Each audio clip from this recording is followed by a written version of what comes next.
Good morning. Subcommittee will come to order. We're pleased to have this morning 4 witnesses concerning health services for detainees in U.S. Immigration and Customs Enforcement custody. We have before us Jim Hayes, the Director of Detention and Removal Operations at U.S. Immigration and Customs Enforcement, otherwise known as ICE. Captain Jose Rodriguez, Director of the ICE Division of Immigrant Health Services. Miss Alicia Puente Cackley, Director of the Healthcare Division at the Government Accountability Office, or GAO. And Miss Dora Schirio, Special Advisor to Secretary Napolitano on ICE and Detention and Removal. We welcome you and we look forward to your testimony this morning. The purpose of this hearing is to investigate the health care services ICE provides to individuals held in its custody at detention centers around the country and to discuss efforts that DHS will make to improve those services. Over the past several years, there have been troubling media reports about detainee deaths that appear to have been preventable had the individuals in question been given appropriate and timely medical attention. Certainly not every death is preventable or avoidable. However, the incidence of deaths among ICE detainees, as well as the conditions under which some of those deaths occurred, raise serious questions about the health care provided by ICE for those it detains. I'm concerned that cases of preventable deaths in ICE custody may only be the most glaring examples of breakdowns in the detainee health care system. When ICE holds individuals in federal custody, it has a responsibility to treat those people fairly and humanely, and to provide access to necessary medical care when requested. Unfortunately, ICE and the local and contract prisons it uses to detain illegal immigrants do not always seem able or willing to fulfill that responsibility. In several recent examples, individuals have died of late diagnosed or undiagnosed cancerous infections, even though they had repeatedly requested and been denied more comprehensive medical examinations. There are troubling reports of ICE personnel in Washington, D.C. denying medical services for individuals held in detention centers around the country, often based on little more than a faxed treatment request from a detention center doctor. Other investigations of ICE medical services have shown a failure to provide physical examinations of all new detainees, although ICE standards require such exams to be completed within 14 days of intake. A lack of transferable medical records, as well as a policy that removes all medicines from detainees upon intake, has also resulted in medical problems, particularly for those suffering from chronic conditions such as HIV infection, diabetes, and hypertension. Lest anyone try to deny the problem, let me share some statistics. 9 detainees have died in the first 5 months of fiscal year 2009. If deaths continue at this rate, more detainees will die in ICE custody this year than at any time since 2004. 11 detainees died in ICE custody in fiscal year 2008.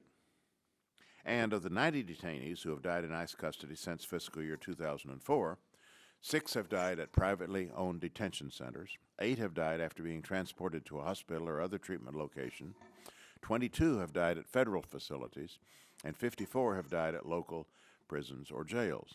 This distribution of deaths suggests a problem that is both pervasive and ongoing. And while it doesn't prove causality, I think it's worth noting that at least 60% of the deaths occurred at local prisons and jails, even though fewer than 50% of detainees are held there.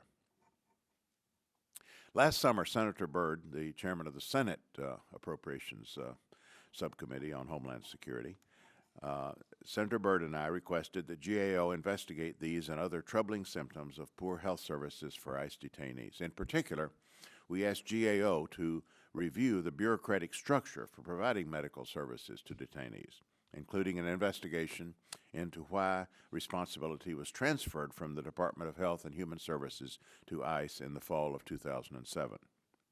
Further, we asked GAO to identify the health care expenditures made by ICE over the last several years.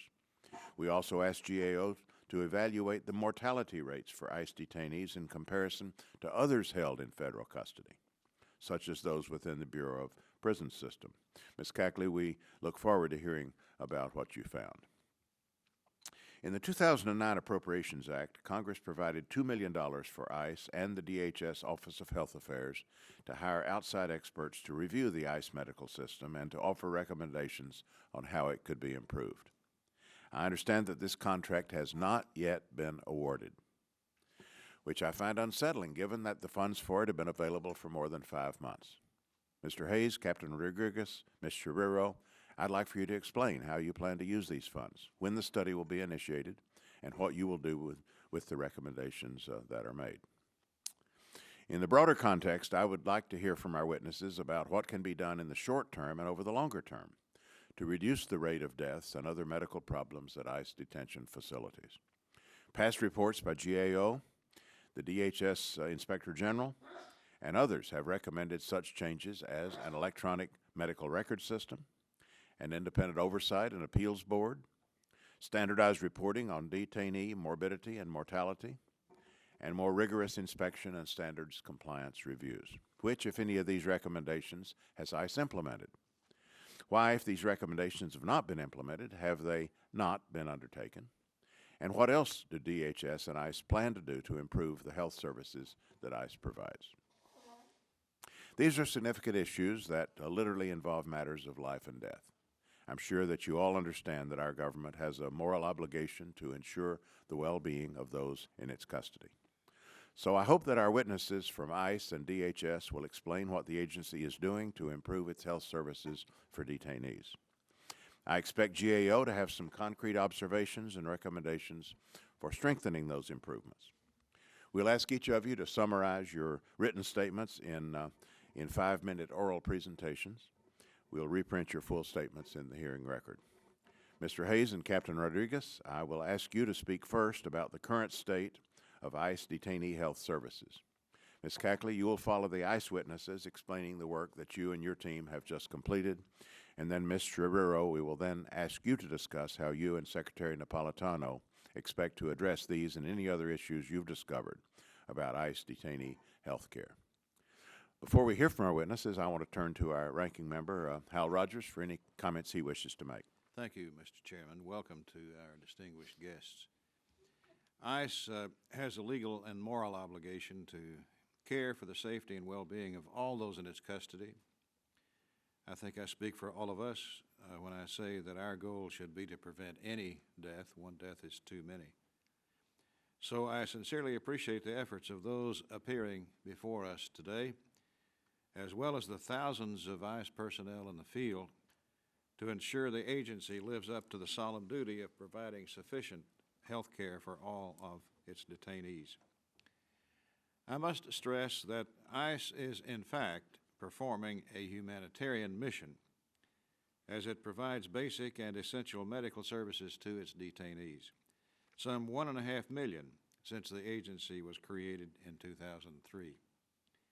In most of these cases, ICE is likely providing what amounts to the first real health care these individuals have been given for their entire life.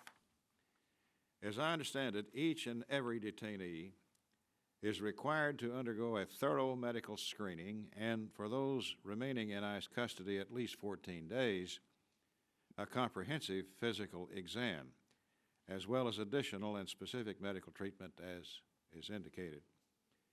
That's full health care coverage at the American taxpayer's expense and at a level of quality that far exceeds what might otherwise be available to many of these individuals, evidenced by a mortality rate that is substantially lower for ICE detainees than for U.S. prisons and jail populations, U.S. hospitals, even the general U.S. population as a whole. The bottom line is that providing for the safe and humane confinement of the hundreds of thousands of detainees that pass through ICE's detention facilities each year is an unquestioned requirement and priority, a priority that is reflected by a doubling of budgetary resources over the last 5 years, from $74.3 million in fiscal '04 to a projected $151 million in ICE's '09 budget, its budget. and I might add, a priority that this subcommittee most certainly supports. Now, as the chairman has stated, ICE's performance in this area has been punctuated by some unfortunate deaths and illnesses. Today, I hope to learn more about these tragic cases, how ICE addressed these situations, and what the agency is doing to try to prevent such incidents from ever occurring again. We want to thank our witnesses for appearing today. We look forward to discussion on this critical issue. Thank you, Mr. Chairman. Gentlemen, please proceed. Good morning, Chairman Price, Congressman Rogers, and distinguished members of the committee. My name is Jim Hayes, and since September of 2008, I've been the Director of Detention and Removal Operations at U.S. Immigration and Customs Enforcement. It's my privilege to appear before you today to discuss the detention process, medical care, and treatment of ICE detainees. DRO's core mission is the arrest, detention, and removal of inadmissible and deportable aliens. In doing so, we enforce laws that have been enacted by the Congress. Our authority to arrest and detain aliens is contained in the Immigration and Nationality Act. In carrying out our mission, one of our highest priorities is to provide a safe, secure, and humane detention environment for detainees, including providing health care to those in our custody. We take this responsibility very seriously, and I assure you that I am personally committed to ensuring that ICE detainees are treated humanely and receive adequate medical care for the duration of their time in custody. I look forward to working very closely with Secretary Napolitano's Special Advisor, Dr. Dora, who's here today, to review and implement recommendations made by the Department's Working Group on Detainee Health Care, which considered detainee health care improvements. The working group included the Office of Health Affairs at DHS, and individual external medical experts reviewed their report. Further, Chairman, as you noted, this committee funded an assessment of medical care provided to ICE detainees that will be performed by our Office of Professional Responsibility in consultation with the Department's Office of Health Affairs. We look forward to cooperating fully with that review. ICE uses detention as a tool to ensure that aliens amenable to removal from the United States are, in fact, removed. In fiscal year 2009, the ICE detention program is funded for 33,400 beds. Currently, ICE estimates that more than 440,000 detainees will spend some time in ICE custody this year. The vast majority of these detainees will be in ICE's care for approximately 30 days or less prior to their removal from the United States. ICE uses both internal and external programs to ensure that all facilities we use to house detainees provide safe, humane conditions of confinement, including private contractors and an internal group within our Office of Professional Responsibility. To further ensure that any deficiencies identified in any facility that we use are immediately addressed, in January of this year, I directed that any deficiency be immediately reported to me for review so that I can closely track the progress in correcting them. It has always been ICE policy to address and correct deficiencies involving life and health safety issues immediately. However, I believe that this higher level of visibility will speed remediation efforts. To ensure detainees receive medical treatment in accordance with community standards of care, my office partners with U.S. Public Health Service commissioned officers to provide or arrange for health care in 23 detention facilities that ICE uses, including all 7 ICE-owned service processing centers. During fiscal year 2008, I spent more than $128 million on detainee health care, including basic and advanced care for detainees at the above-mentioned facilities, and as well as advanced care for detainees housed at other detention facilities.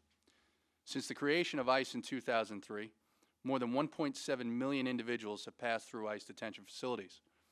Last summer, we began developing plans to add health records to our modernization of detainee records with the goal of tracking all health care provided to all detainees in ICE custody. Mr. Rogers, as you mentioned, each detainee receives an initial health screening once they come into ICE custody.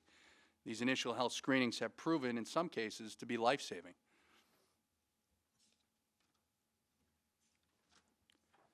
In the 5 months since I became the permanent DRO director, I've reviewed our detention system, including the healthcare delivery system currently used.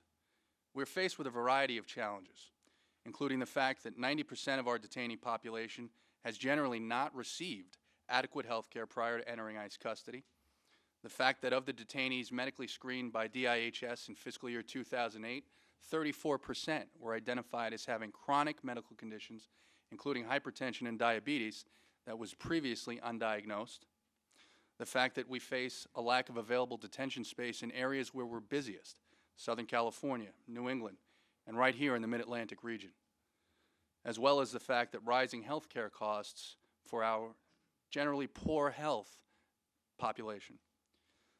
However, the mortality rate for ICE detainees in 2008 was 2.7 deaths per 100,000 detainees. As GAO reported, given the generally poor health of detainees in ICE custody, the comparatively low death rate among ICE detainees provides evidence of the extraordinary measures that ICE takes to prevent the death of any ICE detainee in our custody. When a death does occur, ICE reports it immediately to our own Office of Professional Responsibility and the DHS Office of the Inspector General to determine if an investigation into the circumstances of the detainee's passing is warranted. Facilities are also required to report all deaths to the local medical examiner or coroner's office, who will conduct an autopsy if required. DIHS also conducts an independent review of some in-custody deaths based on individual circumstances, and I'm proud to report that this year we will begin reporting all deaths in ICE custody to the Department of Justice's Bureau of Justice Statistics. Despite steady improvement and increased investment in recent years, I believe our detention management system can be further strengthened. We have recognized the need for such improvement and have taken significant steps in working toward our goal of having the safest detention management system in the United States, if not the world. I look forward to working with Dr. Schirio to build upon this progress. Our comprehensive detainee health program is based on comprehensive medical care, sound management, continuous review, and process improvement. Our detention oversight procedures work to ensure a safe, secure, and humane detention environment. ICE's detention and medical service processes are continually monitored by both internal and external experts, with the ultimate goal of providing the best possible conditions of confinement and health care to those in our custody. As I mentioned at the start of my statement, the well-being of our detainees is among our highest priorities and most important responsibilities. Thank you again for the opportunity to appear before you today, and I look forward to answering any questions you may have. Thank you very much. Captain Rodriguez. Good morning, Chairman Price, Ranking Member Rogers, distinguished members of the subcommittee. My name is Captain Jose Rodriguez. I'm a family physician and a commissioned officer of the U.S. Public Health Service, currently serving as the Director of ICE Division of Immigration Health Service of DIHS since October 2008. Thank you for allowing me to appear before you today. The mission of DIHS is to protect America by providing health care and public health services in support of immigration law enforcement. DIHS consists of U.S. Public Health Service, GS employees, and contracted medical staff. Our medical staff has provided health care and made medical recommendations about medical and mental health treatment of detainees in ICE facilities since ICE was created. The PHS officers are detailed from the Department of Health and Human Services to DHS. These health professionals exercise their independent medical judgment about all matters pertaining to a detainee's health care and seek to ensure that everyone they see receives appropriate medical treatment consistent with accepted community standards of care. DHS is responsible for protecting America's borders, utilizing disease screening and prevention controls for ICE detainees through administration of a comprehensive healthcare delivery system incorporating medical, mental health, and environmental services. ICE, through its national detention standards, requires that each detainee receive an initial medical screening, including a mental health and dental evaluation within 12 hours of arrival into custody. Those remaining in ICE custody for at least 14 days also receive a comprehensive health assessment, which includes a detailed medical history and a complete medical examination. Many of these detainees learn of a medical ailment or receive medical care and treatment for the first time in their lives through this comprehensive screening. In FY 2008, of the 2,036 236,906 detainee screenings, 81,352 detainees, or approximately 34%, were identified as having chronic conditions such as diabetes, hypertension, or a mental illness. Some detainees suffer from multiple chronic conditions. Each DHS staff facility has a written plan for the delivery of 24-hour emergency health care or immediate outside medical attention. All facilities have arrangements with nearby medical facilities or healthcare providers for healthcare not provided within the facility. When an ICE detainee is hospitalized, the hospital assumes medical decision-making authority on all treatment matters. Each DHS clinic has a mechanism that allows detainees to request healthcare services provided by a physician or other qualified medical officer in a clinical setting. Detainees, including those who are illiterate or do not speak and read English, can receive assistance in filling out the request slip to access a healthcare provider. Patients are treated in accordance with nationally recognized standards and guidelines. Individuals who have acute or chronic healthcare needs are referred to a primary care provider for evaluation and medical treatment. Those found to have an infectious disease are placed in an appropriate healthcare setting and receive treatment for their condition. Access to healthcare outside of DHS facilities are available to detainees when their needed medical care cannot be provided on-site. DHS oversees the financial authorization of the off-site specialty and emergency care for all detainees in ICE custody, wherever they are housed. The demands from DHS to provide mental health care services for detainees continue to grow with the size of the detainee population. To address these mental health needs, the psychologists and social workers of DHS have provided 27,000 combined patient encounters for psychological services.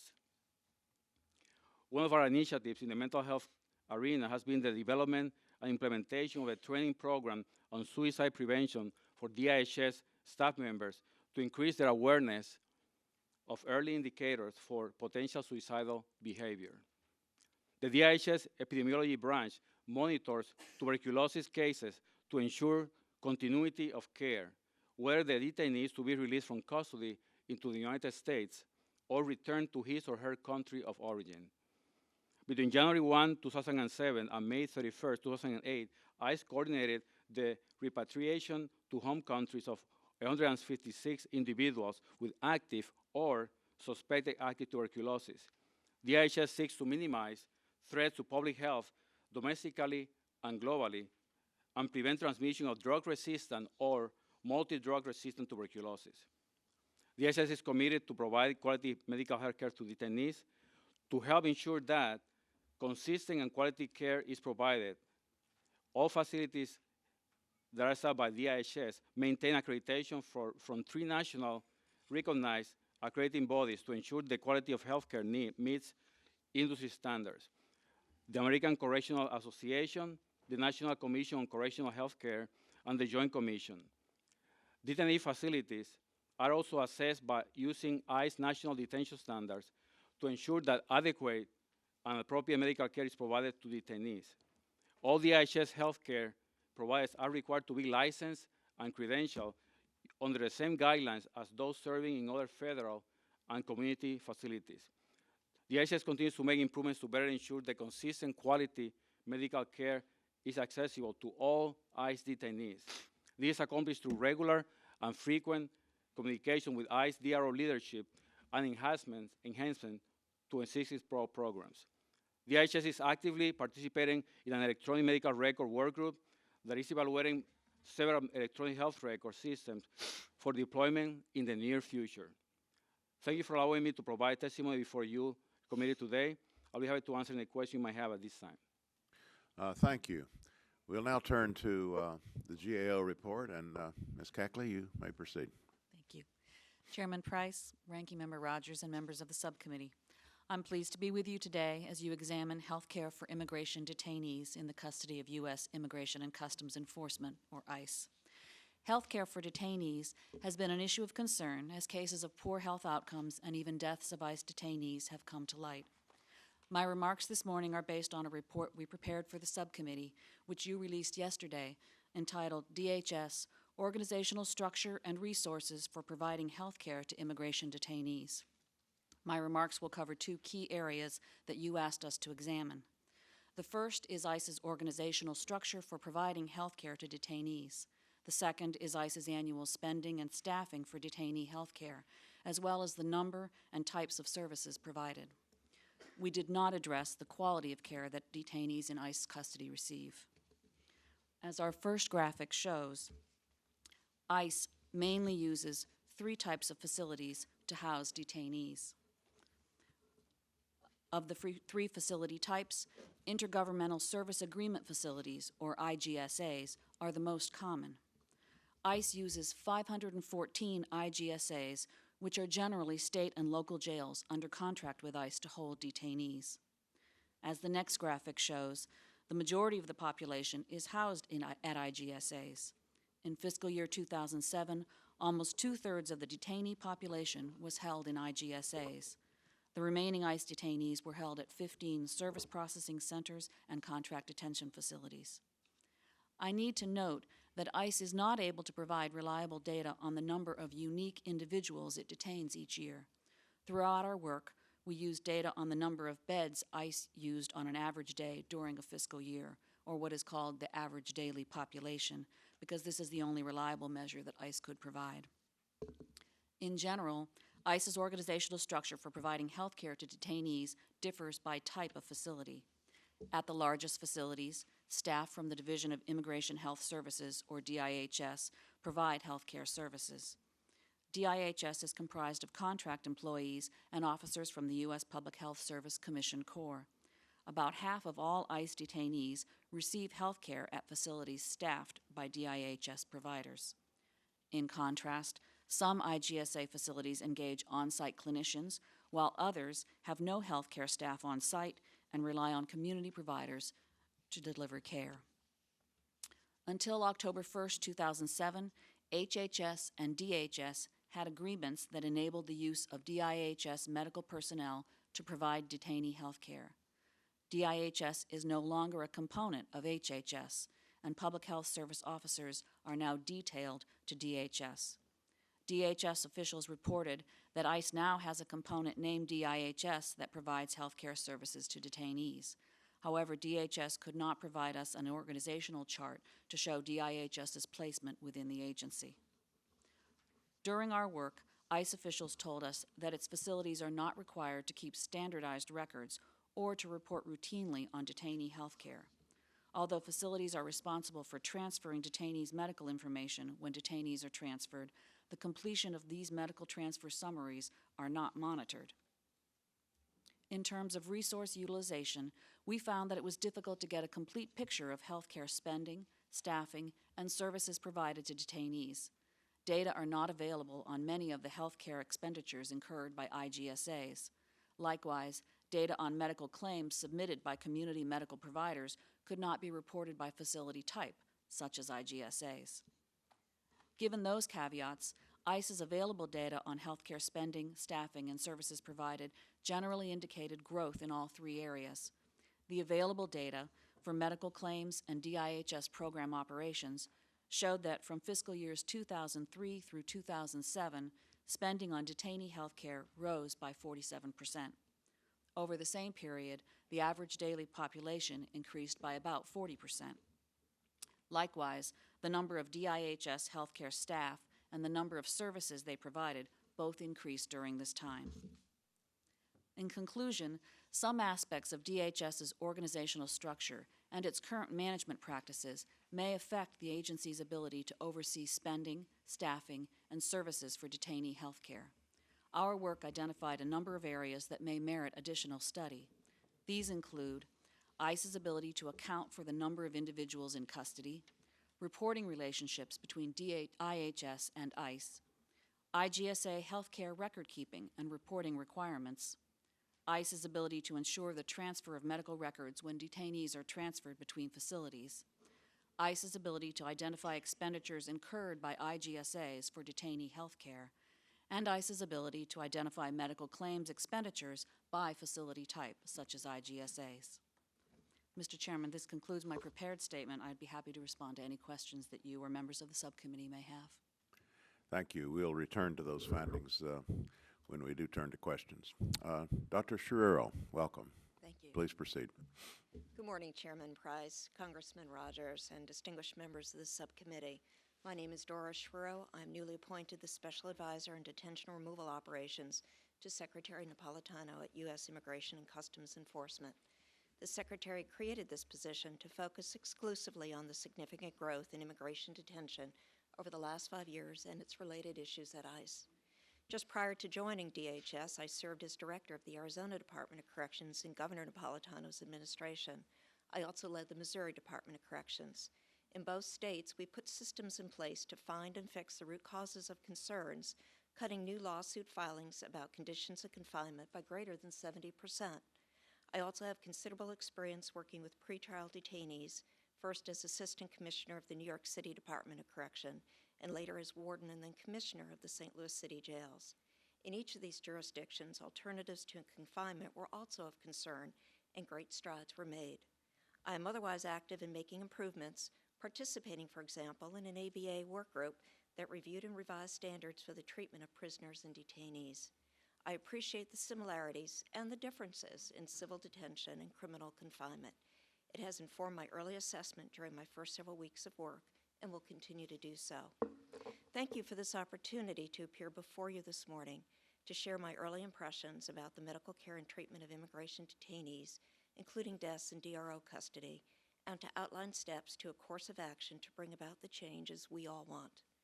Within ICE, detention and removal operations oversees the apprehension, supervision, and removal of inadmissible and deportable aliens.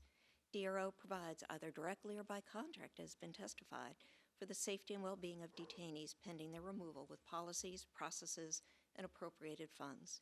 Its affirmative obligation to ensure appropriate medical care is afforded to detainees in its custody, regardless of location, includes the medical screening within 12 hours, a physical exam within 2 weeks of detention, timely and appropriate responses to emergent medical requests, medical care suitable to the anticipated length of detention, and a plan to continue care after removal as warranted.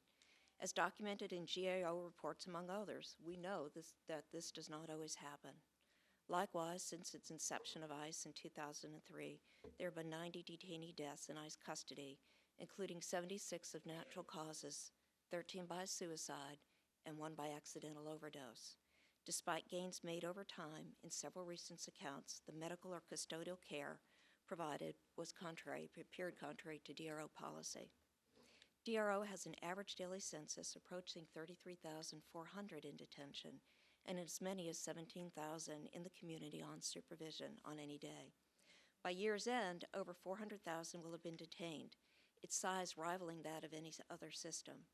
DRO, however, unlike its pretrial counterparts, oversees as many as 350 detention facilities, of which relatively few are under its direct control. Its delivery of health care is shared by DISH, several hundred state and local partners with which DRO maintains intergovernmental agreements.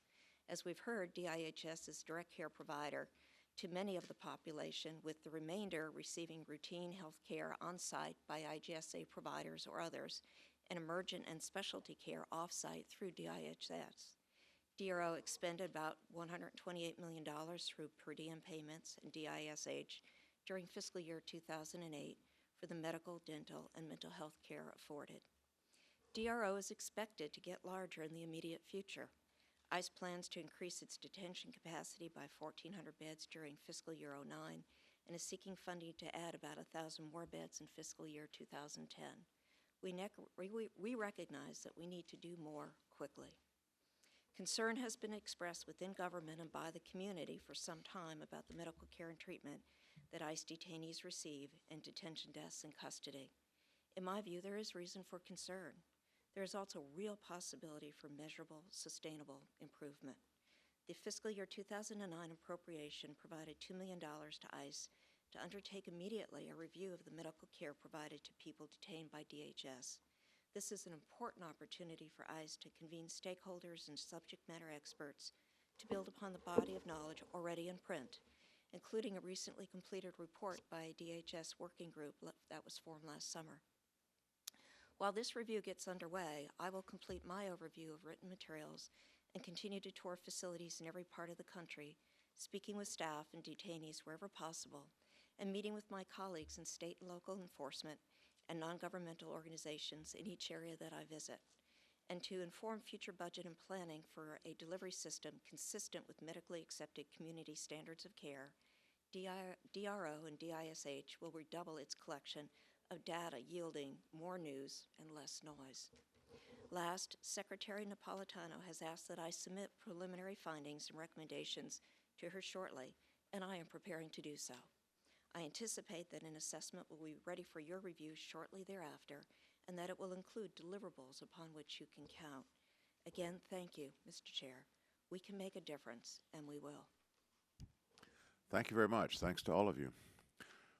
We'll turn to questions now, and I'd like to focus initially on one aspect of this challenge, which is the question of timely access to medical care. There have been disturbing reports, as you know, including last summer's Inspector General report, that indicate that some detainees have had to wait weeks or months to receive simple requested medical care.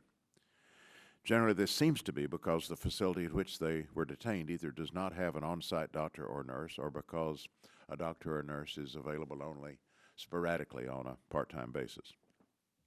Recently, the Washington Post highlighted how a man in ICE custody in Virginia complained of sharp pains in his back and abdomen, but was not examined by a doctor for more than a week. And according to the article, the man later died of a bacterial infection that could have been and should have been caught. Ms. Trey's and Captain Rodriguez, I'd like to ask you in turn to help us understand the situation here. What kind of medical standards or requirements are imposed on the different categories of facilities, the federal facilities, the privately owned, and the intergovernmental service agreement facilities that house individuals in ICE detention? Are all facilities required to have doctors or nurses on staff at the facility? If not, what kind of arrangements are they required to have? And what kind of standards are they supposed to observe for timely medical attention? Captain Rodriguez, in particular, does ICE routinely measure the amount of time its detainees have to wait for medical care, so there can be some indication of whether the standards are being met? If so, what is the figure that you have? And do you maintain separate statistics for, again, the different classes of facilities, the federal facilities, the privately owned, and the IGSA facilities? Ms. Trey's, if you'll begin. Certainly, Mr. Chairman. All facilities are required to have a medical authority that governs the care that's provided in that facility. They're also required to have plans in place to provide routine care, day-to-day care, emergency care. One of the things that we began doing just a few months ago in consultation and together with DIHS is reviewing weekly cases that we believe are involving individuals who are faced with significant medical conditions. It's our first step towards building a real medical risk classification system. One of the challenges that goes to a number of your points that we face has to do with our ability to collect data, to our data management information systems that we're actively working to improve. That's the whole point behind the electronic health record system, is to be able to capture information related to the delivery of health care to every detainee who comes into our custody, regardless of what type of facility it is, whether it's an intergovernmental service agreement facility, a contract detention facility, or one of our own facilities. And so the goal where we want to get to is where every detainee that comes in and receives these screenings is classified based on risk. And therefore, once we identify detainees with a particular risk, we can move them, if need be, to a different facility in a location or with a community around them that can provide a better standard of care. Certainly, I think Dr. Rodriguez can discuss some of the things that DIHS does and some of the things that DIHS is prepared to do when it becomes aware of cases in those IGSA facilities where DIHS is not. Certainly, we are as well aware. Excuse me, just Sure. one question that springs from your comments. Do these facilities now have the kind of medical personnel on the premises or available to even contemplate that kind of initial screening and that kind of initial categorization? Currently, they're required to be in a position to provide health care. It does not require a specific on-premise personnel per se. That's what's laid out in most of the IGSA contracts and in the detention standards. Now, we are actively reviewing all of the IGSA contracts that we currently have to make them much stronger for the health and the care of our detainees. And then I'll leave it to Dr. Rodriguez to answer the questions that you specifically posed to him.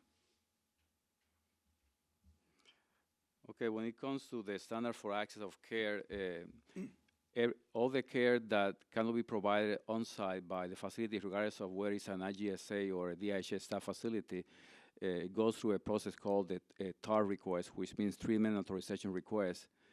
And depending on where that request a medical care is part of our benefit package, then if it is part of the medical benefit package, then it's approved automatically. And if it is not, then it is reviewed by our medical director, who then will either approve or disapprove based only on medical necessity. Some of the disapprovals have to do with lack of information on the TAR request, and then they are sent back to the facility so that they can provide more clarifying information that will allow for that TAR request to be approved. I can tell you that our last statistics for approval of the TARs showed that we have been approving 98% of the TAR requests. So most of them are not disapproved, and the ones that are disapproved are based only on lack of information to make a determination, or because of the request is for what we consider to be non-medically necessary or elective care. What about my question about whether you have accurate measurement of the amount of time it takes for detainees to get medical care? Do you have those statistics? Do you gather them, and do you have them separately for these different kinds of facilities? We do not, sir. Mr. Rogers? Thank you, Mr. Chairman. Mr. Hayes, tell us what happens to a detainee within 12 hours of his or her apprehension? Within 12 hours of booking into an ICE facility, they receive an initial intake screening, which will be a visual observation as well as documentation of their medical history, being asked questions related to any pain or suffering that they may be currently undergoing. They'll be asked if they're currently taking any medication, things of that nature. And certainly I think the doctor, if you want more in-depth information, Captain Rodriguez can speak to even more in-depth information on that process. Well, Captain Rodriguez, what happens to a detainee in the first hours of his or her detention medically? Okay, like it was mentioned by Mr. Hayes, they receive an initial, what we call intake screening, consisting of simple medical questions that addresses issues about past medical history, medications, anything that is medically related. It does not involve at that time a medical hands-on examination. It's just based on a series of questions in that questionnaire. Also, they are going to receive screening for tuberculosis, either by doing a skin test or by having x-rays, which is what happens in most of our facilities. And also, if the detainee, in this case, female detainees between ages of 10 and 55, they get a pregnancy test also. Well, now, 90% of the detainees come from the 10 of the world's most underdeveloped countries. Is that not correct? That's correct, sir. So you would expect to see a lot of illness and disease amongst the people that you apprehend. Is that not correct? Because of that? That is correct, sir. So I'm assuming that you're going to find all sorts of mental, dental, physical illnesses amongst this group of people, That is correct. much higher than the average amongst the general population, say, of this country, right? Yes, sir. Have there been times when, because of your examination of these people, that you have saved lives, do you think? Yes, we have, sir. We have found a condition that is not treated within weeks or months from the diagnosis. They will have died, regardless of where they will be, whether they will be in the general population or in our facility. So those screenings have been life-saving for these detainees. Do you have an opinion as to whether or not the examination that you give a detainee upon their arrest, as to whether or not your examination is the first they ever received in their life? Yes, and most of these have had no type of medical care in their lives, not even going to a doctor clinic, outpatient clinic. So we are sometimes the first time they see a physician who do a examination on them. What percentage of the detainees that you bring in are getting their first examination in their life? What percent?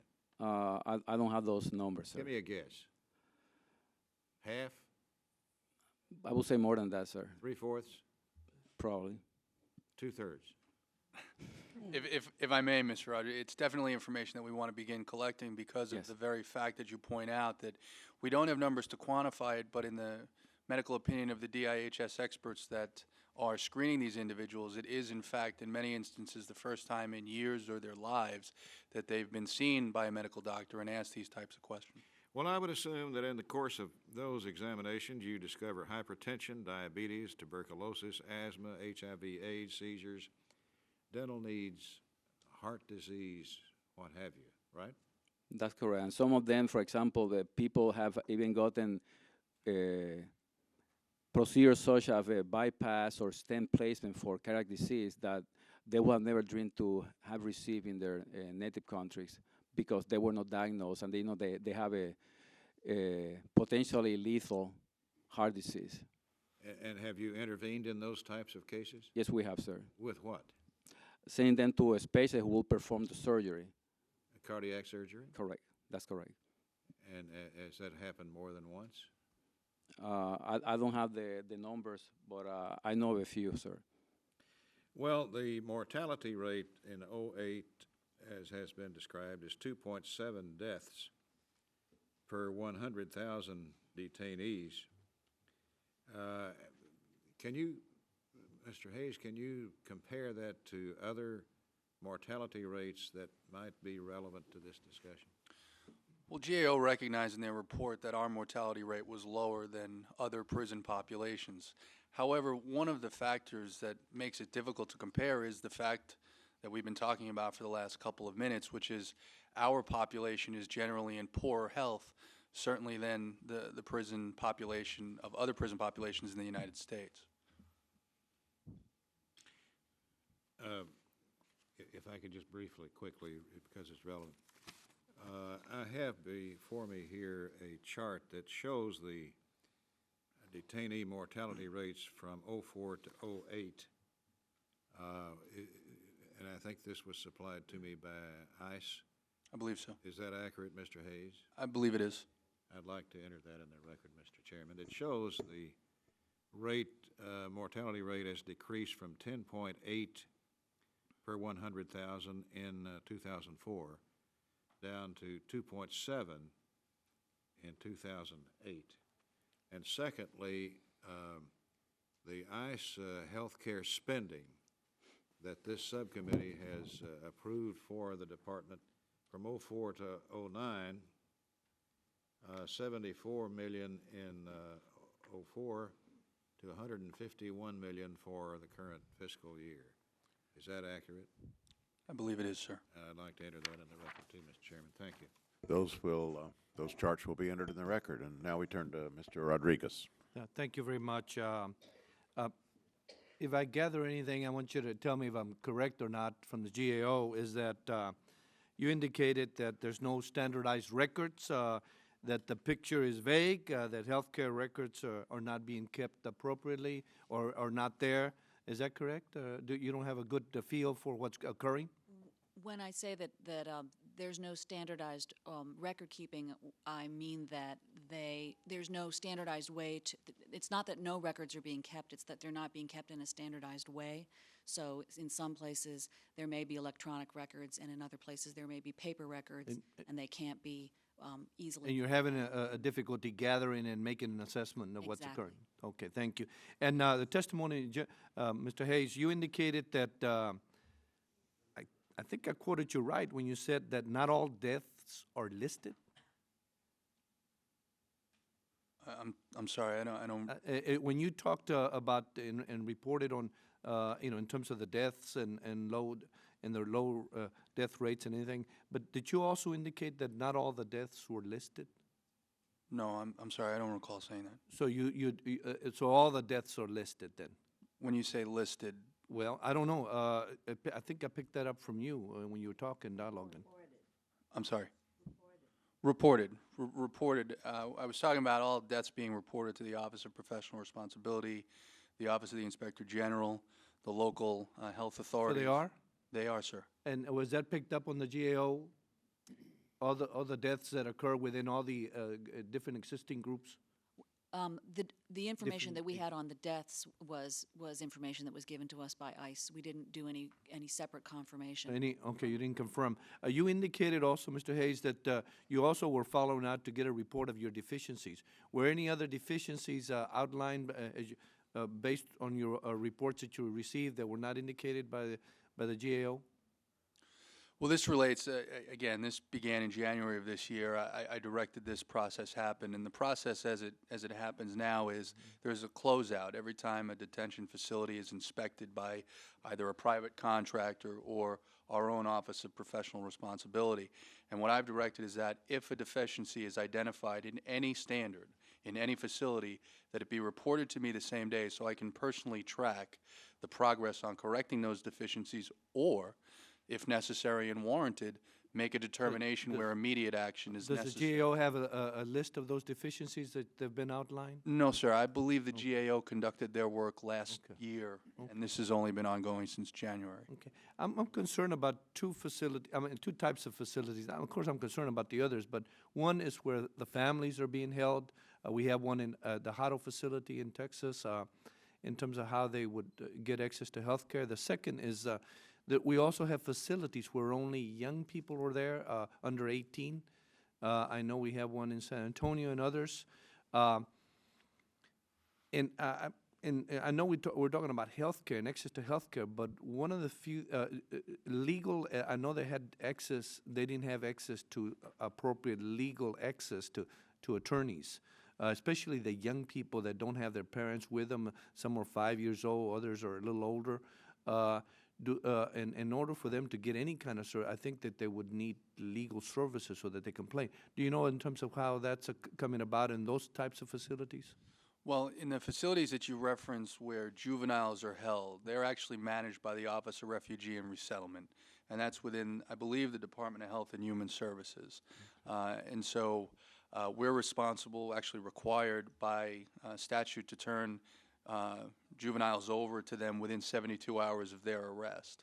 When you reference family detention facilities, if I may, I know you're talking about the Hutto facility, and we have a facility, Berks facility in Berks County, Pennsylvania.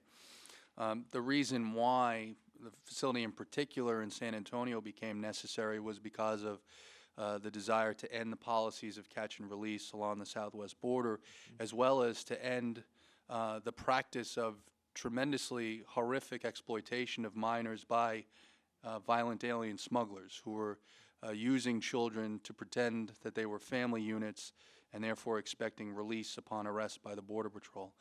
We've done a tremendous amount of work in making sure that the facility in Hutto not only conforms to the standards, but really exceeds the standards in many ways, in both the amenability of medical care as well as just a family-friendly atmosphere. It is not your typical detention setting.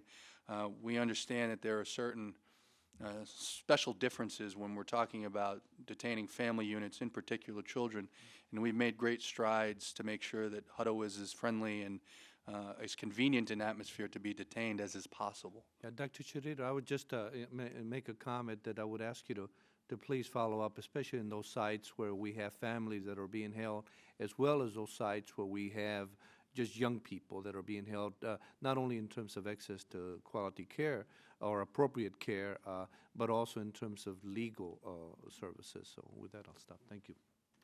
Thank you. Mr. Calvert. Thank you, Mr. Chairman, and thank you for having this hearing. I think it's important because obviously perceptions here in the United States and outside of our country are extremely important.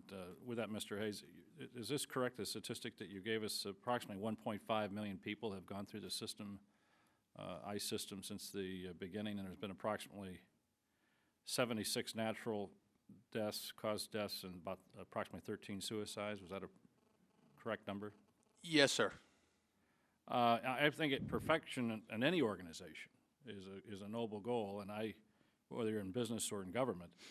And Dr. Schirio, you have the experience with both Missouri and the state of Arizona. What was the statistic approximately per deaths per 100,000? Were they, what number was, do you have that number available? Mr. Chair, Mr. Calvert, I do not.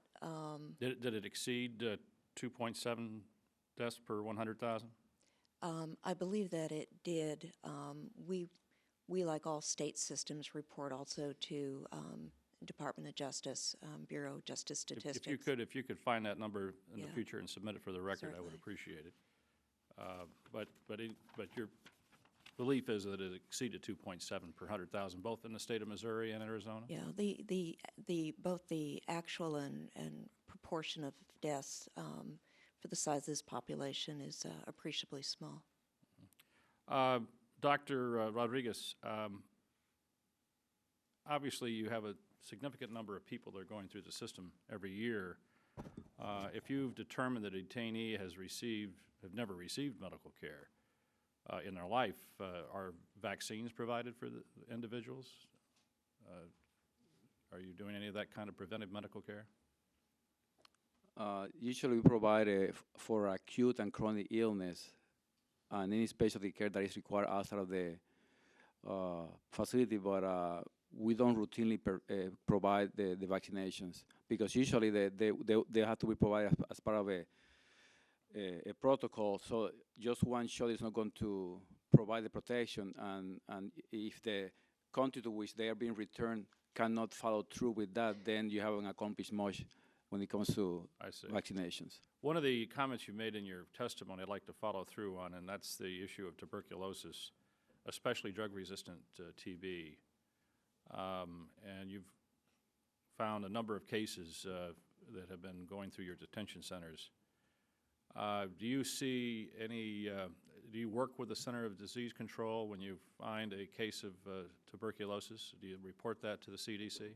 Yes, our epidemiology unit has contacts with the CDC, and also they have developed a network of treatment centers in different countries to which these detainees might be deported to ensure that they have continuity of care and that they can continue the treatment that have been started in the U.S. Does the Center for Disease Control, once you have a detainee, do you determine where they've been in the United States to see if, in fact, any infections have been transmitted to other populations? Well, we try to get as much information as possible, despite the fact that sometimes the detainees might not be forthcoming in telling us where they've been, sometimes because they don't want to expose other friends or family members to detention. So it's sometimes difficult to collect all the data that we might need. To your knowledge, is there any evidence of tuberculosis now resurging back into the general population of the United States, especially in the Southwest? I have not such information. Any evidence of any other disease that could be transmitted, such as, you ever come in contact with, say, malaria? No, sir. Any other diseases of contagious diseases? No, sir. Okay. Thank you. Thank you, Mr. Chairman. Thank you. Mr. Farr. Thank you very much, Mr. Chairman, for this hearing. Mr. Hayes, how big is ICE? What's the budget? The agency budget, forgive me off the top of my head, it's somewhere in the neighborhood of $5 billion. And how many people are in ICE? It's approaching 20,000, sir. I'm sorry, I don't have the exact number. It's a big law enforcement agency. Yes, sir. Of the detainees, when I wanted to follow up on Mr. Rogers, that each and every detainee is given a oral screening. Is that what I heard? That is the expectation. Obviously, we're aware of instances where it may have been delayed, but that is our expectation. So and do they give them in their native language? There are either officers available who are native speakers in that language. Can you speak? They have officers speak Trique and the Indian dialects of Mexico that are non-Spanish speaking. Generally, no, but we do have translation services available through private contractors. So, in the instance where someone That's the telephone generally, yes, sir. One we use in our office for case. Generally, sir. Yeah. So then you try to do the oral screening, and then from the oral screening you determine whether they ought to have a physical exam or further screening? That can lead to that more quickly. All detainees will have that prior to their 14th day in custody, but certainly where more serious conditions are noted in the initial intake, then that would prompt more immediate action depending on the type of condition, the severity, and But not every detainee sees a doctor. Those oral screenings are done by officers or by staff. it could be done by someone other than a doctor, yes. Yeah, so the doctors just see the referral cases, right? I'll leave it to Dr. Rodriguez to specifically state when a doctor gets involved. That will be at the time when the physical exam is performed, which, like I mentioned, is a detailed medical history and also a hands-on physical examination. At that time, And that doesn't occur with everyone, only the detainees that are still detained after a certain period of time? if they are detained 14 days or more, they will So get that. for 2 weeks, then they For get, 2 weeks. then they would have that exam. That is correct. Of the 500, looking at your chart here, roughly the 529 facilities, do you have is there a common operating process so that every one of those facilities goes by the same standards, procedures? The only standard that we have is going to be the intake screening within 12 hours and the physical exam done within 14 days. But all that's done in every single facility? That's our policy. That's your policy, but But of course, like it was mentioned before, that some facilities have found to be deficient, and some of the deficiencies could be in one of those two areas. And when we identify that, we go to the facility and ask them to correct that. yeah, it seems very complicated. You have 414 that are intergovernmental agencies that are, could be anything from local law enforcement to, as I heard, there was some private sector. You have 8 service processing center and 7 contract detention facilities. It seems to me that one thing you want to do is make sure that for all the questioning you're getting here, that the protocol is exactly the same in all of them. Yeah, the problem is that some of these facilities, they are only required to comply with state standards, and that can vary from one state to the next. And the only thing that we expect them to be consistent with will be the intake screening and the 14-day physical. Are every one of the detainees charged, Mr. Hayes? They're being held on immigration violations, so they're booked in for removal proceedings. Unlike prisons where they're sentenced, or jails where they're serving a sentence or waiting trial, these are not waiting. They could challenge, and everyone could ask for a trial, could they not? They could. They have the option of going through removal proceedings before an immigration judge. Some of the detainees that we're holding have already been ordered removed and are pending either our acquisition of travel documents or our ability to make travel arrangements for them. Additionally, obviously, some of these individuals have been fugitives, and so they've been ordered removed, and we found them and are they're awaiting removal to their home country. And you expect 440,000 to be detained this year, up 100,000 from last year? That's a big number increase. Yes, sir. How many of those people are being detained because you've arrested them on warrants? They're all arrested on warrants of arrest. No, you have people that are arrested or just because they're opened the door and they don't have papers. They're undocumented.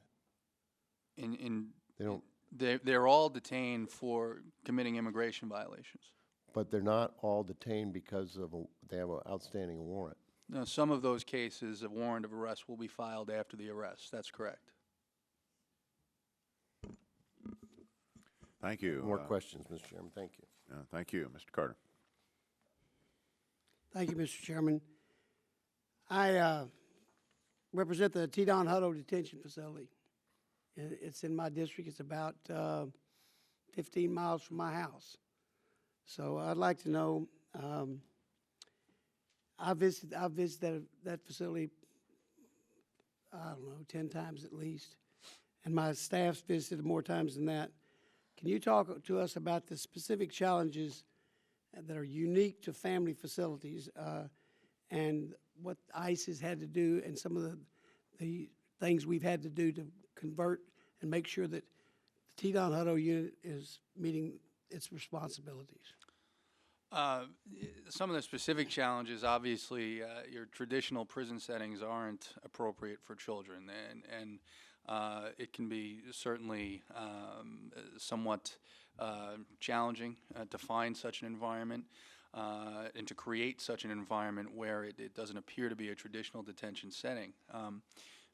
However, we felt it necessary based on some of the things that we saw, trends with regard to alien smugglers and their usage, exploitation of minors coming over the border, with their goal of being released if the Border Patrol believed that they were a family unit. I can tell you that the cost of operating the facilities in Hutto and Berks are greater than the costs of most of our other facilities. And certainly the healthcare costs there are greater too, because with children you are dealing with a vulnerable population in terms of opportunistic infections. And maybe Dr. Rodriguez can talk to the specific pediatric needs that are dealt with there. Yes, in these facilities, one of our main concerns is mental well-being of these children, because they may have gone through who knows what kind of emotional trauma on their way to the United States. So that's why we have probably twice as many social workers, psychologists, and that kind of mental health personnel in that facility than anywhere else in the nation. We also want to provide them an environment that doesn't appear to be like they are in a correctional facility, if you will, because of course that will add to the emotional trauma that they go through. So that's why they are provided with schooling that is age appropriate, sources for them to have entertainment that is appropriate for the age group, and everything that probably you might expect to see in any U.S. school system, and probably even better than some U.S. systems that I have seen before, because I've been once also to Hutto, and I was very impressed from what I saw there. And it doesn't look like you're entering a correctional facility. It looks like some kind of a private school where you have computer labs, you have all kinds of things provided to those children, and it looks like a family type setting, not a correctional facility. And we believe that's important for those children and families, so that they can move away from whatever experience they had, especially emotionally, and carrying with their lives in a healthier way. And they have organized sports activities. They have cartoon characters on the walls. The painting is more family friendly. They have game rooms that would be a game room at the YMCA or any place else. On this issue of health care, when I was visiting there, they had a full-time nurse at that facility, and they had the Lone Star Circle of Care provided anytime they had to go outside the facility, provided the doctors and nurses availability. The Lone Star Circle of Care, which is a very effective group, and they had the health department doctors regularly in and out of that facility. And when screenings are made, a question was asked, if it's a health screening, some type of health professional does that screening, a nurse aide, or somebody with some training. It's not just an intake officer that gives an X-ray and tuberculosis skin test, or is it? I don't know the answer to that question. Yeah, that is correct. And actually, we have developed a special screening tool for mental health problems that we really haven't used in any other facility, because we believe that that kind of a facility requires a higher level of screening to make sure that the family as a whole is healthy enough, and if they're not healthy enough, that they can receive the type of mental health service that they require as a family unit. They have gymnasium facilities and all types of facilities. Is that correct? Thank you, Mr. Chairman. Thank you. Mr. Serrano. Thank you, Mr. Chairman, and thank you for holding this hearing. You know, one of the dangers in this back and forth between members of Congress and the panel is that it becomes a numbers discussion, and rather than a discussion about people. And so it seems to me that I also should mention numbers. If you analyze this and say, well, we're not doing badly, we're doing it the same or better than the general prison population, well, that's not correct, because those folks stay there longer. And so if a prisoner, an inmate dies or has a severe medical condition while serving a 5-year sentence, that's not the same as some situations where a person stays a day with you or a week with you or a month with you and has the same result. Secondly, there seems to be a lot of emphasis, and rightfully so in a way, on people detained while coming here. But not all the folks that are these detention centers are people that were caught on their way here. Some have been here a long time. In fact, the German immigrant who died in Virginia had been here 42 years out of his 48 years. So obviously this was not a person detained, this was a person who was here, who probably was no different health-wise than the rest of the American population. He wasn't introducing anything on himself or to the population at the detention center. So I think the numbers are important. Now, I know that there is an attempt by you folks to do better, or at least to take care of these problems. But my question to you, at the expense of, at the risk of having you behave like all federal agencies and say we need more resources, is do you have the resources to do what you're supposed to do?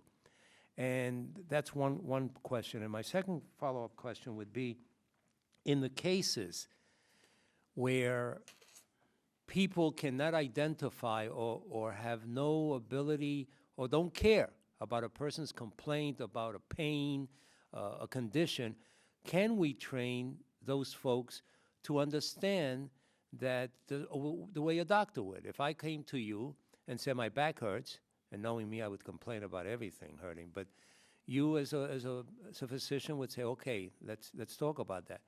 But I suspect a prison guard or detention center employee may not know how to react to that. So what are we doing to make sure that when a person says, I'm in pain, I'm hurting, I have a problem, someone doesn't say what the New York Times and other papers have reported, basically, you know, you're out of luck. I think I'll take obviously, a first question with resources, and I'll try not to behave bureaucratically. But the fact of the matter is we have grown tremendously. We went from detaining just over 18,000 people per year, or excuse me, on a daily basis in 2003 to where we're at 33,400 now. One of the challenges was providing health care, and that's why in 2007 we arranged for this new agreement with the Division of Immigration Health Services, and they've grown tremendously. I think obviously some of the things that we have done over the course of the last couple of years, such as contracting out the inspections of these facilities, which is important. It's important because prior to doing that, these inspections were conducted by our own deportation officers on a collateral duty basis. So 2 weeks out of the year, they would go and inspect a particular facility, and we found that that was not the level of expertise that we wanted to tell us in a very transparent way whether or not a facility was meeting our standards and our expectations, as well as our detention facilities inspection group. These are things, including the enhanced health care that we're seeking to provide, that are going to be resource intensive. It will require more resources as we continue to increase this population, but certainly the Congress has been very generous when it comes to appropriating funds to allow us to deal with these issues. With respect to the training, I completely agree with you, and I don't want to have lay people trying to diagnose certain things. I don't want our detention enforcement officers to have to feel like they have to diagnose things or make medical determinations, and we're exploring ways that we can make it much easier for detainees to have immediate direct contact with trained health professionals, or at the very least department personnel, to immediately signal that they have some type of problem that they feel isn't being taken care of or appropriately addressed. I appreciate your comment that you recognize that we are and have been working very hard over the last 2 years to make these improvements. And as I sit here before you, I tell you we're not satisfied. There are more improvements that we can make, and we're in the process of doing that. Thank you. Ms. Roybal-Allard. Thank you, Mr. Chairman. Actually, I wish that all detained children were being housed in these nice daycare centers, as was described by Mr. Carter and by Dr. Rodriguez, but unfortunately, we're still getting reports that children are being kept overnight in border jails, that they're being put in cells with adults, often don't even have blankets to keep them warm. So perhaps one of the problems is that when you evaluate these different facilities, this is my understanding that these yearly evaluations, they are given 30 days notice that they will be evaluated, and perhaps if these were just drop-ins without any notice, you may be able to pick up some things that are not obvious in the 30 days the facilities have to prepare for your visit. The one thing that I want to raise is the treatment, the actual treatment of detainees, particularly pregnant women. And I want to just give you one example, which is really a horrific example, of Juana Villegas, who was an 8.5-month pregnant Mexican detainee who went into labor last July. At the hospital, she remained chained to her bed by the foot and the wrist until the final stages of her delivery, even though the nurses asked for the handcuffs to be removed. The officers refused to do that until just about the time of delivery. Afterwards, Ms. Villegas was taken back to the county jail, where she developed infections in both breasts because officers denied her the use of a breast pump. She was also separated from her baby for 2 days. So can you explain how you justify this type of treatment for pregnant women? And do you intend to recommend changes in policies with regards to the detention of pregnant women by, for example, considering expanding the use of parole for women who do not pose a flight risk, particularly pregnant or nursing mothers. If I may, I'd like to respond to the first issue that you posed, and then I'll move on to the second. With respect to the drop-in or the unannounced inspections, I completely agree. I think that's one of the best ways that you can really get a true feel for what's going on at a facility is when they don't have time to prepare. And that's one of the things that our Detention Facilities Inspections Group will do. Whether I request it or the Assistant Secretary can request it, they will do unannounced inspections. Additionally, one of the reasons why I directed that all deficiencies be immediately reported to me is because I wasn't satisfied with the 30-day notice either. I want to know immediately about deficiencies to determine if there is more immediate action that should be taken, as in past inspections, there could have been. With respect to Ms. Villegas, is that a case out of Tennessee, I believe? I believe so. I've researched that case, and actually she was not in ICE custody when that occurred. She was in the custody of the county. At the time of her release from the county, we processed her and did place her on a form of alternative to detention, actually placed her out on an order of supervision. The treatment, if accurate, was certainly regrettable, but it did not occur while she was in ICE custody. But that brings up the point that you contract with these county jails and these officers in order to house these detainees. And therefore, in having these contracts or these agreements, you do not ask these local governments to adhere to any standards. So I think that brings up another point that perhaps you need to look at, so that whoever you have agreements with, they are using the standards of DHS, which by the way, even DHS detainee standards do not have the force of law, which is one reason why you have all these discrepancies, and I've introduced a bill to address that issue. Mr. Rodriguez, as has already been highlighted, detention facilities across the country are often failing to meet even basic standards of care. And in a 2008 article, the Washington Post quoted an email sent by a Division of Immigration Health Services doctor who expressed concern that the DIHS mission of, and this is a quote, keeping the detainee medically ready for deportation often conflicts with the standards of care in the wider medical community, end of quote. He then went on to say, again, quote, I know in my gut that I'm exposing myself to the U.S. legal standard of care argument. Are you aware of these concerns that doctors have, and what recommendations do you have to address the concerns and to improve the quality of health care at ICE detention facilities?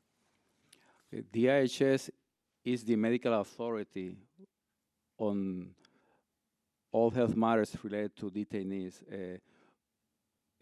Nobody else in ICE has used their authority to circumvent our recommendation when it comes to recommended health care for a particular detainee.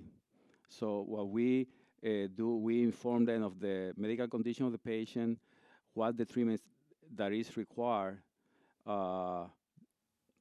and we make sure that once the decision is made to either release or deport the detainee, we provide information about whether that person is fit to be deported or released. So you don't agree with the concerns raised by the doctors? In the 4 months that I've been the director, I haven't seen that situation happen. And I meet regularly with DRO leadership, and they know that I am the medical authority and that they should not go against recommendations when it comes to providing health care to our detainees. Okay, perhaps you should find the doctor and talk. I'd like to know who that person was so I can have a conversation, yes. Thank you. Ms. Lowy.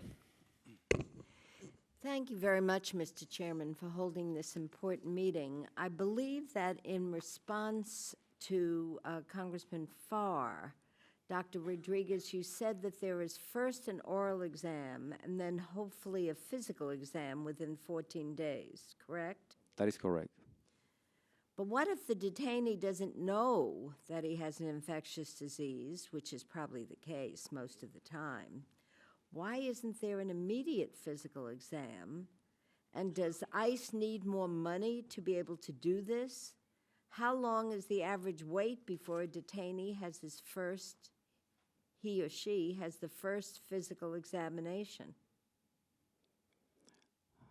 Okay, let me see if I understand the question. You said, why don't we perform the physical exam before the Well, you said you perform 14 an days. oral exam, yeah, during the first 12 hours? and it's probably the detainee doesn't know that they have an infectious disease. They're not going to say, oh, I have TB, or I have, they probably don't even know it. Okay. So isn't this very dangerous to wait 14 days? Okay, let me clarify that. We do we go through a questionnaire, which is just asking questions about health issues. They get a dental evaluation, and they also get a testing for tuberculosis, which is done via skin testing or via chest X-ray. So it's not just an oral exam, like it's been said. I thought you said that they have to wait 14 days. That's for the head-to-toe complete physical exam and for a detailed medical history. But they do get the brief health screening through questioning. They get the tuberculosis testing, and they get a dental exam. Plus, they also, if they are a female between the ages of 10 to 55, they get also a pregnancy test. Now, do you feel that those tests that they get immediately, not having to wait 14 days, are adequate to prevent the spread of an infectious disease? Are you saying all the potential infectious disease tests are covered immediately at the beginning and not for 14 days? No, I'm not saying that, but if we were to test for any possible infectious disease that there is, we'll have to do a whole battery of blood tests that I don't think not even in the civilian sector or in the community is done on a regular basis on anybody. Well, except for based on patient complaints. so let me just clarify, following up on Mr. Farr. When a person is detained and placed in a facility, you have not done at that point sufficient tests so that you can say publicly, we feel confident that every person who is admitted does not have an infectious disease. There may be some infectious disease that you're not testing for. Yeah, that is correct. Okay. Could you tell me at how many facilities are there backlogs for medical appointments? How long is the average backlog? As you know, the Washington Post reported in May 2008 that a facility in Pearsall, Texas, had a backlog of 2,097 appointments. And I'd be interested to know, again, what steps are currently in place, not just from our questions here, to make a determination if a detainee has an infectious disease. And if a detainee is found to be carrying a disease, what procedures are in place to prevent the disease from spreading? What do you do with that person? Okay, let me see if I remember all the. No, just, okay, I don't want to be too, I don't want to confuse you. Let me continue with if someone is found to have an infectious disease, so they come in with a hacking cough, what are the current policies with that person? Okay, I guess the most important example of that will be somebody with tuberculosis. Okay, we have in our facilities a negative pressure isolation rooms where we used to segregate those patients from the rest of the population to prevent any potential spread of tuberculosis to other detainees. And they are put there even if we just suspect that they have the illness, even before we can prove by either a chest X-ray or a sputum culture that they do have the tuberculosis. Because, of course, when it comes to testing with the skin testing, that just means that the person has been exposed to the disease, not necessarily that they have an active case of tuberculosis, but we try to be very proactive and aggressive in trying to separate them from the rest of the population until we can determine that they actually do not have contagious form of tuberculosis. Well, my time is up. I'm just very pleased that many of these issues came up, Mr. Chairman, and I'm hoping that we can pursue adequate responses to what many of us have suggested are very, very serious challenges. Thank you. Thank you. Before we begin the second round of questioning, I want to make sure we don't lose a point raised by both Mr. Calvert and Mr. Serrano regarding the statistical challenges here, just in assessing where we are. One of the findings of the GAO analysis is that mortality rates for ICE detainees cannot be easily compared to penal inmates, other penal inmates, be they federal or state institutions, given the differences in the age and the origin and the life histories of the population. And I think beyond that, there has been some testimony before the Judiciary Committee in this House by Dr. Homer Venters of the Bellevue NYU program for survivors of torture. And he recommended that the standardized mortality rate calculation take into account the length of detention, precisely the point that Mr. Serrano was raising. So rather than get into that in too much detail at this point, I would appreciate, Ms. Cackley, if you could maybe elaborate your testimony with respect to that particular problem, the controlling for the length of detention, and reflect on the issue as it's been raised here about how comparable these figures really are. I'd be happy to. We did find that it was not possible to compare the death rates in amongst the detainee population with either the U.S. Marshal Service or the Bureau of Prisons populations, and it's exactly as has already been discussed, a result of the fact that we don't know enough about the total population, the age distribution, the health histories, the difference in the amount of time that people are in custody, and all of those things would need to be standardized, and so that an accurate comparison could be made. Both of a death rate is numerator is the number of deaths, and the denominator is amongst a whole population. But those whole populations are so different that you need to do a statistical calculation to compare them accurately. And Dr. Schirio, as you get back to us on this, I would think the department would also want to take these factors into account in the interest of an apples-to-apples comparison of these numbers. Let me turn to some findings of the GAO report, and in particular the kind of reporting that takes place from the IGSA facilities, the states contracted at the state and local level. We've discussed already at some length the various kinds of facilities we're dealing with here. There appears to be perhaps a special problem with respect to the IGSA facilities. ICE, as I understand it, requires these facilities to fax a so-called treatment authorization form to Washington, D.C. if the on-site doctor believes the detainee requires more medical care than the facility can provide. There have been a number of reports, however, that suggest that these forms are reviewed by nurses who never examine the patients, who may deny the treatment requests without review by medical doctors, and that the requesting physicians have very little, if any, ability to appeal these denials. Last summer, there was just an almost unbelievable case highlighted by the television show 60 Minutes, a man in ICE custody whose doctors requested for 10 months that lesions on his genitals be biopsied, only to have those requests denied. The man was later released from ICE custody, received an immediate diagnosis of cancer, had his genitals amputated, then died a year later after the cancer had spread to other parts of his body. Now, Captain Rodriguez, is the treatment authorization request still the primary method by which ICE manages the health care provided to detainees in these IGSAs? And who does review these requests?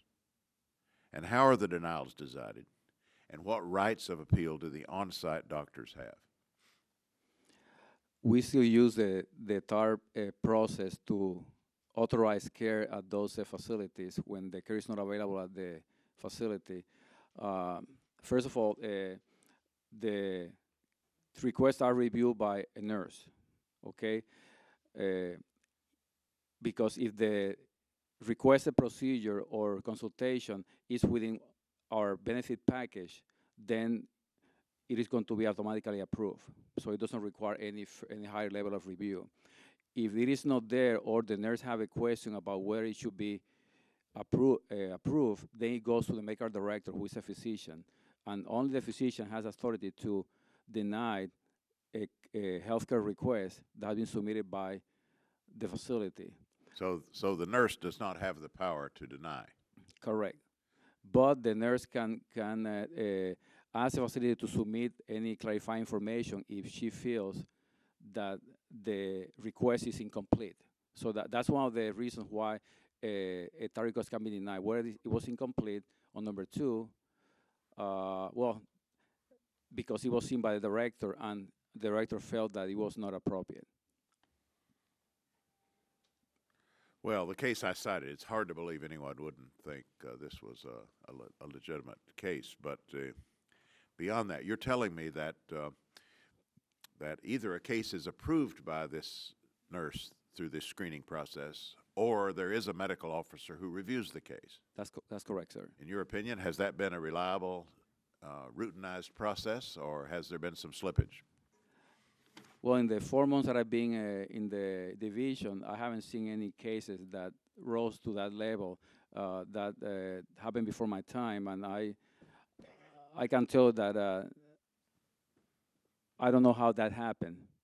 I can tell that but since I've been in the division, we have made sure that we respond within 72 hours, and that there is no requests that are required treatment that have been denied by our division. Well, Dr. Schirio, the best I can do at this moment is to suggest that this whole situation appears to be ripe for your review as you come into the department. Whether this is a problem of the scope that has been suggested by some of these reports. And in any case, what kind of review process needs to be maintained going forward from these IGSAs in terms of authorizing treatment? One issue is surely cost control, but it clearly needs to be more than that. There needs to be some assurance that legitimate health problems are being attended to. Mr. Chair, I agree. What I've heard in the various remarks and questions from the members of the subcommittee is concern that there is not yet one system in place, and that we all share the expectation that there ought to be common expectations and common characteristics regardless of the location to which you are assigned pending your removal. And so having reliable data and making apples-to-apples comparisons and being able to base future budget and other planning decisions on that reliable information that we've all been discussing is going to be critical. Thank you. Mr. Rogers.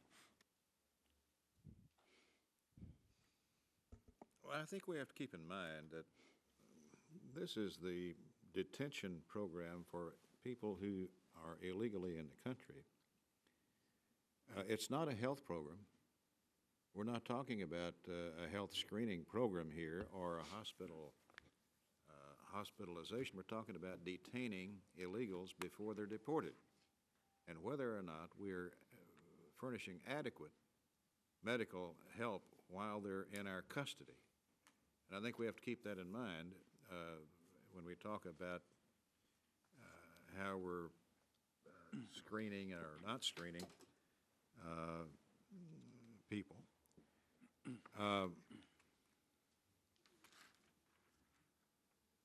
But the basic fact remains, and Ms. Cackley, I think you would have to agree, that the chart that shows the detainee mortality rates from '04 to '08 is quite remarkable, is it not? Mr. Rogers, the mortality rate that we did not attempt to calculate a mortality rate because we didn't feel that we had an actual population I'm number. showing you what the facts are here. What's your comment on the reduction in the mortality rate from 10.8 in '04 to 2.7 in '08? That's quite remarkable, is it not? That is I don't know what the basis of that calculation is because I don't have the population number. Well, assuming this is correct, which it is that not remarkable? It is a significant decrease, yes, sir. Yes. Now, Mr. Hayes, how many detainees have you handled since '04? I believe the number, sir, is greater than 1.7 million. 1.7 million people, and you've had 90 deaths, correct? Yes, sir.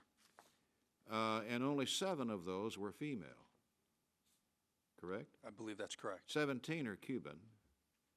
Yes, sir. And they died of such things as sudden cardiac death, coronary artery disease, AIDS, cardiac arrhythmia, brain tumor glioblastoma, or whatever.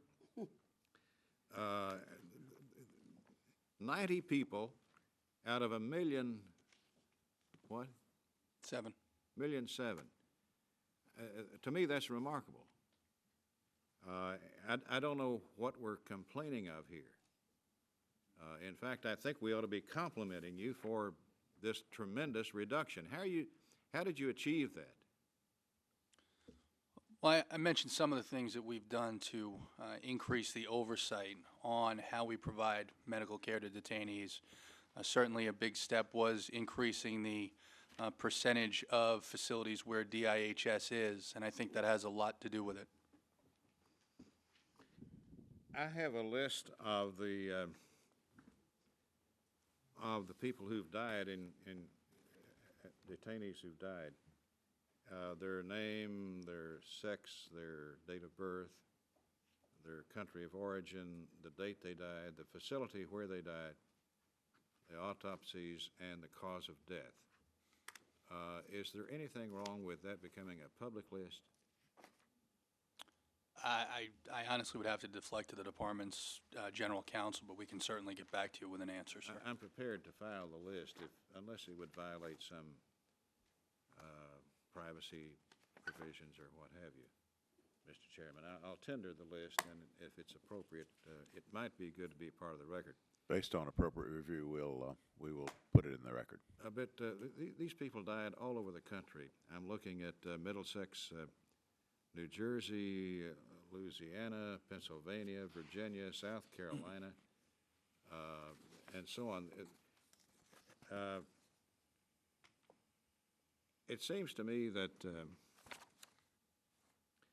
what we need to do is to be sure that you are providing, with whatever funds we can give you, the best medical treatment you can provide under the circumstances that we're dealing with people who are here illegally, who are being detained previous to deportation, and that we're not running a medical clinic, we're running a detention facility, whether it be state, county, or federal.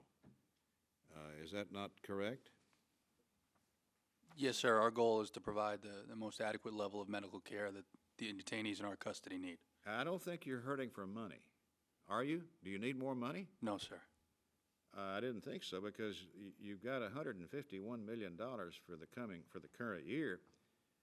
That's up from $60 million in 2005. So we've almost tripled your budget in these last 3 or 4 years. And if money's the problem, let us know. But all of you are saying, are you not, that we don't need more money thrown at this problem?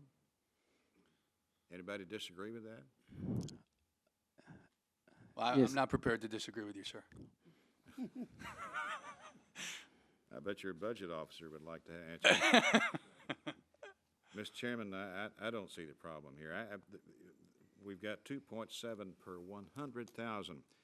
Now, I know it doesn't compare, you can't compare apples to oranges, but the mortality rate in the BOP is 16 per 100,000.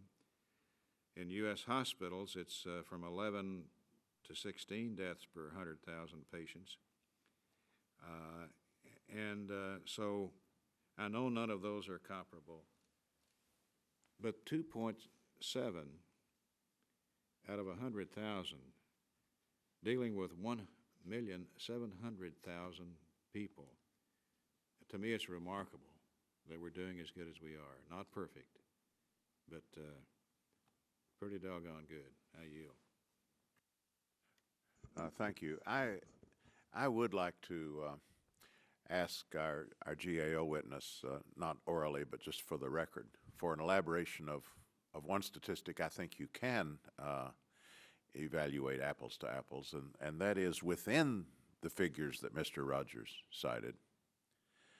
What about the distribution of those deaths between the federal and the contract facilities and the IGSAs? There does appear to be a disproportionate number in the IGSAs. We'd be happy to provide that analysis. Thank you. Mr. Farr. Thank you, Mr. Chairman. You know, I'm sort of looking at the big picture here. Everybody arrested in the United States, whether they're here illegally or illegally, is entitled to a trial by jury. I mean, it's until proven guilty. What was remarkable about this system is it works almost totally voluntarily, that people decide not to choose that route. So they really haven't been, they're not convicted of a crime. They're charged that they have not have proper papers, and that can, if you want to challenge that, you can go out and hire lawyers. But I think it's, the bigger picture here is how do you better prioritize your workforce and manpower force? And it's really important on this issue because the California state prison system is facing from a federal court order that they have not been providing the kind of care that people should get, and therefore we ought to let a lot of people out of prison. They're just overcrowded. And I can see, you know, logically at some place this comes to that kind of, there's 11 million estimated undocumented people here. You're rounding up 440,000. Of those, only 1 in 4 you're going after. The others are just, they're there, they don't have papers. You know, in the fishing business, we call that bycatch. That's not the intended person to get. They just pull in others. So 3/4 of the people that are being detained aren't the people that ICE is looking for. And that's why you get this pushback from communities where local law enforcement, you know, they don't want you in there busting somebody who's just a dishwasher and doing the job and staying out of trouble. Because when you take them out of the community, as you have in our community, there have sometimes been children in the house.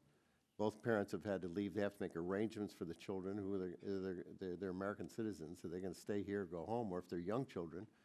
And I know you've been successful in getting voluntary detentions just by sending letters to people and saying, show up at the detention center at the ICE station and or leave the country, and they've left the country, not wanting their kids to know that, you know, that they were the law enforcement. So there's all kinds of social issues here, and so my interest here is in making sure that one, we ought to be professional in how we treat people, regardless of whether they're legal or illegal. That's the American way. Secondly, that I think that you ought to try to concentrate, Mr. Hayes, on really going after those warrants. It's pathetic that the failure rate on warrants that are given for people who have failed to report or failed for other reasons that really have a court order to say that these people need to be arrested, that you ought to be with that workforce that you have. That's where you ought to concentrate it. Because I think if you're just going to go up and grow more people, 440,000, you want to, you think there's going to be the number you're going to detain this year. I'd be curious to know how many of those 440,000 have warrants, and where the failure rate on ICE to find the people that the court has ordered to remove. And I think that's where the priorities ought to be, because that's what the priority in law. Congress wrote the law that the highest priority for ICE is to remove people with criminal involvement. Jail checks are very important. Those people, obviously, they're not in jail if they hadn't done something wrong. And it was really hard to get people to do jail checks. So I think that if you essentially do the job that in a priority way that's laid out in the law, you're going to have less of these other kinds of incidents. Because I'm sure the way it came off, and I'm sure that you didn't mean it that way, that these people with these illnesses would have died anyway, whether they were detained by us or not. And I'm not sure that that's correct. I was in the Peace Corps, and I know what it is in the culture of poverty, where people don't even understand the terms that you use in their own language, because they've never, particularly if your culture isn't oriented to being examined by a doctor and never being asked those questions before, it's very difficult to respond to them in a proper way. So I hope that the emphasis here, Mr. Chairman, on this committee is that we focus on ICE's role to really go in and prioritize removing those that are undocumented, and less emphasis on sort of the innocent bystander who, for no purpose, has caused any crime or done anything wrong. They do have undocumented papers, and that's why we're trying to do immigration reform, because you're in a tough situation. But if you could respond to what it would take to round up more people under warrant than you've been doing, what would make that more successful? There's a couple of points that I think I can respond to. First of all, we agree that our officers should at all times conduct themselves as professionals, and we hold our officers and agents to the highest standards. And our officers, it's my belief, the deportation officers, immigration enforcement agents, men and women of the Federal Protective Service, and the special agents with our Office of Investigations are dedicated public servants who do conduct themselves professionally. Our data actually shows that the success that we're having in actually identifying and arresting fugitives and criminals is increasing from 70% in fiscal 2007 to thus far this year. 85% of arrests made through our fugitive operations program have been individuals who are either immigration fugitives or criminals or both. What percent go to your 440,000 you told the committee? Well, last year we made approximately 34,000 arrests in the fugitive operations program. This year we anticipate that percentage will be higher. A great deal of the people who are going to come through our custody, however, will come into our custody through our work in the criminal alien program. And that's where you mentioned the jail screening, the jail checks. We have greatly, through the generosity and determination of Congress, been able to expand that program from where in fiscal 2006 we identified 64,000 illegal aliens or individuals who were in violation of immigration law in U.S. jails and prisons to over 260,000 last year. Identified individuals in U.S. jails and prisons who were either in the country illegally or subject to removal proceedings. That is, within our enforcement platform, the highest priority that we have is to identify those criminal aliens who are in U.S. jails and prisons. Additionally, we believe that for some of those individuals, a deportation has not proven an effective enough deterrent. And so we began a program in fiscal 2006 to target the most egregious recidivist criminal aliens, those individuals who come to the United States, commit crimes, get deported, and come back again. And starting from zero in fiscal 2006, we secured 3,000 convictions last year for those types of individuals, and we expect that number will grow higher this year. So I hope that gives you some comfort in the fact that we are targeting the worst of the worst, people who are demonstrated public safety threats. But in your own testimony, that's essentially just 10% of the number of people that you're rounding up, and I think that those statistics need to be flipped. Well, sir, actually, if I may, more than 34,000 arrests in the Fugitive Operations Program, and we anticipate charging as many as 280,000 people through the Criminal Alien Program this year. I guess I'd suggest that makes up the bulk of the people that we expect to target this year and have in our populations. This subcommittee will, on April 2nd, be having a hearing on immigration enforcement priorities. So these matters will we'll return to those matters at that time. Mr. Carter. Thank you, Mr. Chairman. I was assumed we were having a hearing on that subject, but I understand Mr. Farr's concern. But an officer who's going to it goes in search of a warrant violation, excuse me, and comes across someone who has got another violation, maybe an international warrant, an outstanding criminal warrant, an outstanding fugitive warrant. They're, as law enforcement officers, they're supposed to enforce the enforcement of whatever crimes they run across. Isn't that correct? That's So correct. just because they don't have an ICE warrant against them doesn't mean when they go to question them and discover other issues that would cause them to be incarcerated or to be detained, it's their responsibility to go forward with that detention. Isn't that right? It's a sworn obligation, sir. Yes, that's right. This woman in Tennessee that was mentioned, was she under other criminal charges besides an ICE warrant, or or do you know? She was pending criminal charges during the time that incident occurred. So she would have been treated by that sheriff's deputy or police officer like any other American citizen who was charged with a crime and was ill and had to go to the hospital. I mean, the reason I say that is because we have to take people to the hospital all the time out of our county jails, and I used to have to oversee a county jail for about 20 years. And yes, they're not going to leave that hospital room. And if they don't have the ability to put an officer sitting at the door, then they may put some type of detention to the bed because they're under criminal charges pending in the courts. So that wasn't an ICE issue; it was a criminal justice issue that the lady was handcuffed to the bed. That's correct. I can't obviously speak to that department's policy. Whether or not that policy is material or not, it is generally the policy of almost every prison system that I've ever run across in any state or any county jurisdiction. They're going to make sure those people don't leave. But what I can say is she was not in ICE custody when that incident occurred. It wasn't an ICE issue. That's correct. And when we talk about these contract folks that we're talking about, that would include county jails, right? Yes, sir. So if a county jail's got a bunch of people in there, so if we come up, and I want to address this to the GAO, if we have to come up with different standards, will that change imposing new medical standards on county jails and local police holding tanks? In other words, if we're going to come up with new standards through your studies of medical treatment for people who are being held and turn out to be of a immigrant status, will we then be imposing those standards clear down to the level of the city jail of Austin, Texas, or the county jail of Williamson County, or will it just be for the ICE facilities? Because the questions I'm hearing is contract people, and they fall within the category of contract people. They get paid by the day for the times those people are in there by ICE.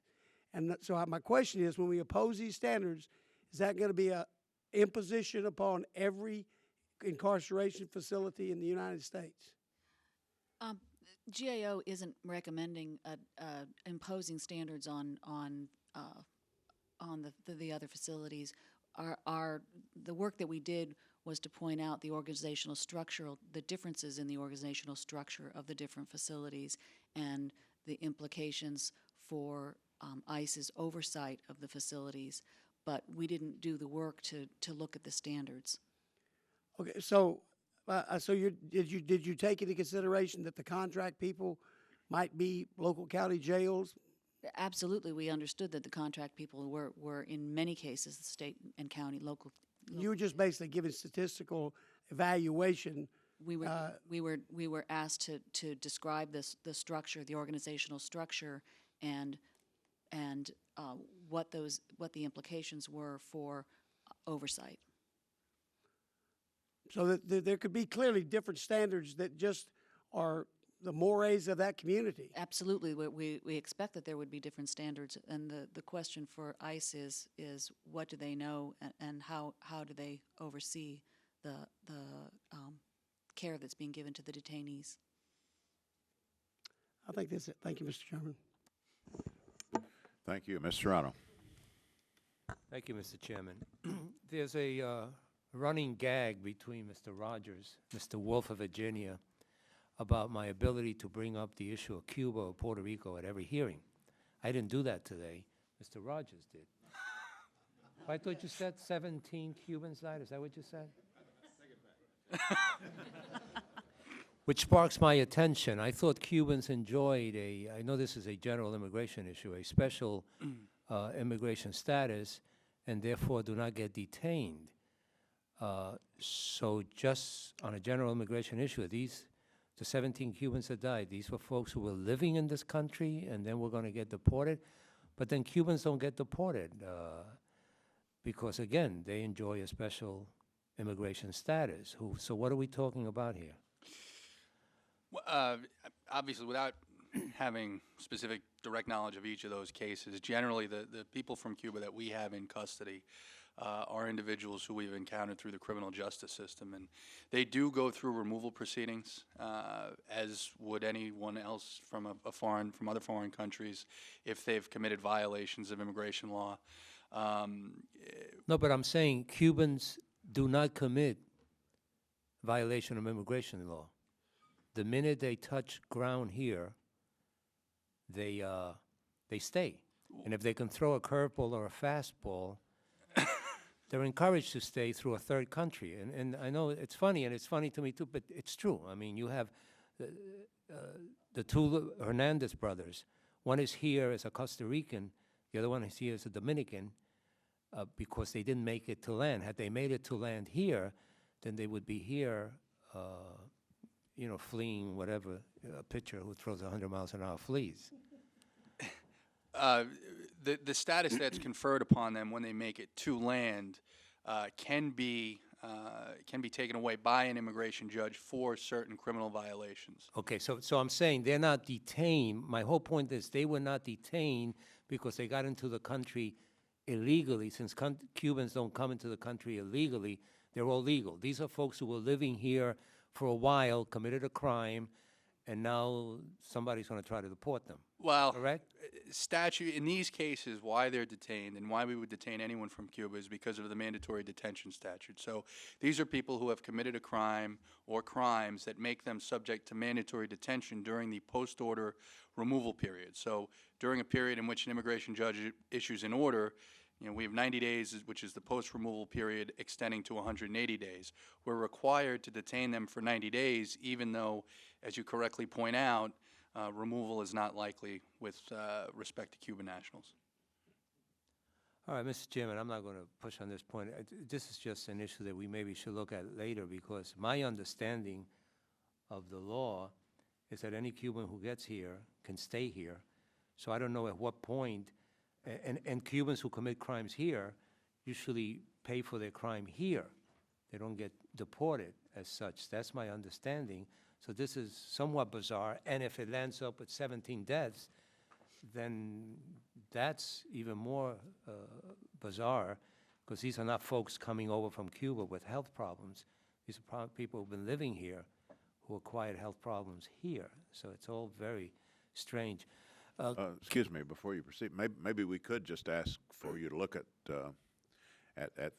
those figures, and first of all confirm that it's true, and secondly offer whatever explanation you can for how this apparent anomaly would occur. Certainly. Okay, so I did bring up Cuba, and Captain Rodriguez, I was born in Puerto Rico. Were you? Yes. So we brought up Puerto Rico. Thank you.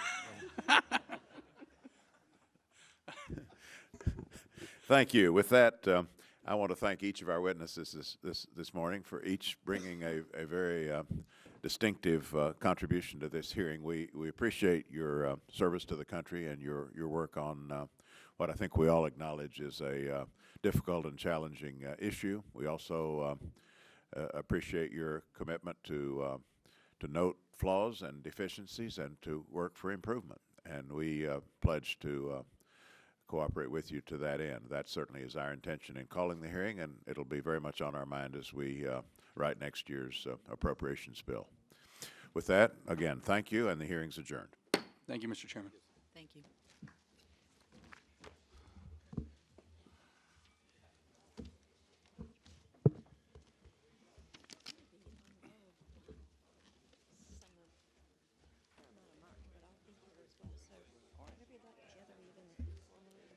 think that would be great. I am